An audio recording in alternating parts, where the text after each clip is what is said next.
A little after 7 o'clock on a February night in 2004, on a dark curve of a New Hampshire back road, a car sat crumpled against a snowbank. A neighbor had seen a young woman standing beside it, shaken but unhurt.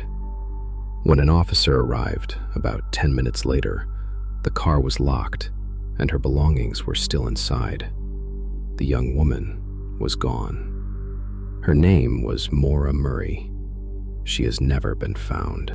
Maura Murray was 21, a nursing student at the University of Massachusetts, a former cadet at West Point, a runner, a hiker of the White Mountains. By every account, a capable young woman with an ordinary life ahead of her, which is what makes the days before her disappearance so hard to explain. Something had begun to unravel that week. On the 5th of February, during a shift as a campus security officer, Maura took a phone call, broke down in tears, and could not be consoled.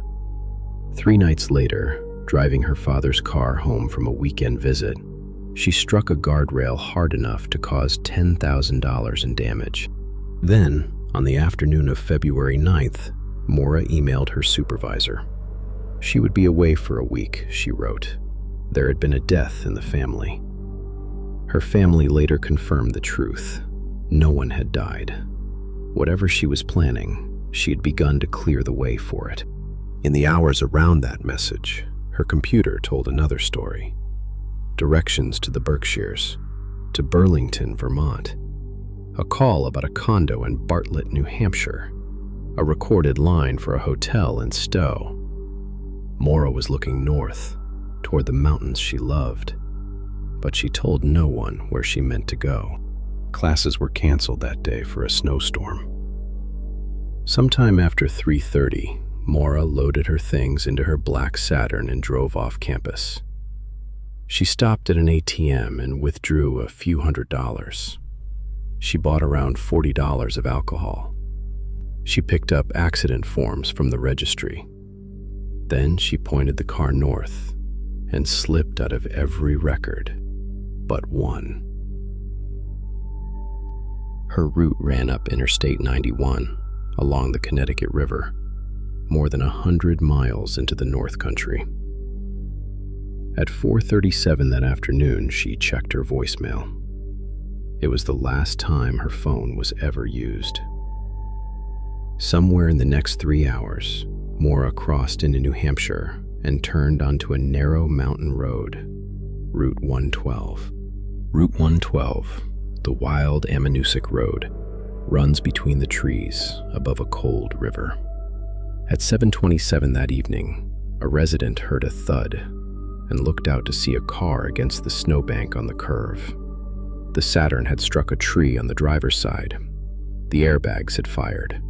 The windshield was cracked, and spilled across the seats was red wine from a broken box. A neighbor was already there. Butch Atwood drove the local school bus and lived just up the road.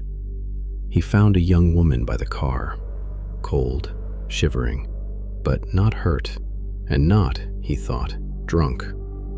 He offered to call for help. She asked him not to. She had already called AAA, she told him, but there was no cell signal for miles, and AAA had no record of any call. Atwood knew there was no signal at the curve, so he drove the short distance home and called the police himself. It was not yet 7:45. When the responding officer reached the scene minutes later, the car was locked. Her purse, her clothes, her books, all still inside. Maura was not. In the space of about 10 minutes, she had simply gone. Almost everything she owned was in that car. Her AAA card, the accident forms, CDs, makeup, a stuffed animal, and a book about the dangers of the White Mountains. Only 2 things were missing, her wallet and her phone.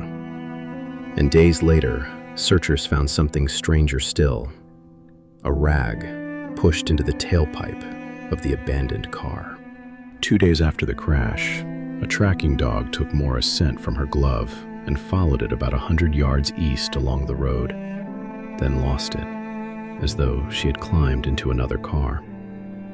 Helicopters flew the ridgeline. Cadaver dogs worked the riverbank. The FBI joined the search. They found nothing. No coat, no footprints, no sign of where she went. 20 years on, no one can say what happened on that curve. Did she walk into the woods and not come out? Did she climb into a passing car, by choice or not? Was she running towards something or away from it? Every theory has its believers. Not one has ever been proven. No suspect has ever been charged. No body has ever been found. The rumors that have trailed this case for 2 decades, the sightings, the tips, the names traded online, have led nowhere a court would follow. The honest answer is the hardest one. No one knows. New Hampshire keeps the case open and calls it suspicious. In 2024, the FBI released an image of how Maura might look today. Her father spent his last year searching these hills. Her sister is searching still. The car is long gone from the curve on Route 112. The 9 minutes are not. And Maura Murray has never come home.